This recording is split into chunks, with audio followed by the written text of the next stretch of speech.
মামলা মানেই কি গ্রেফতার? বাংলাদেশের 80% মানুষ এখনো জানেই না যে পুলিশের গ্রেফতার করার ক্ষমতা নির্দিষ্ট আইনের উপর নির্ভর করে।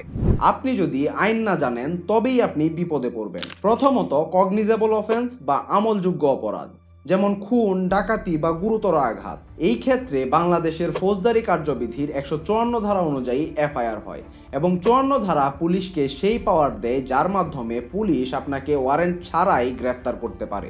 কিন্তু সব মামলায় এক নয়। নন কগনিজেবল অফেন্স বা আমল অযোগ্য অপরাধ, যেমন মানহানি বা ছোটখাটো ঝামেলা, ফৌজদারি কার্যবিধির 155 ধারা অনুযায়ী এই ধরনের ঝামেলার ক্ষেত্রে ম্যাজিস্ট্রেটের অনুমতি বা ওয়ারেন্ট ব্যতীত পুলিশ আপনাকে হাতও লাগাতে পারবে না।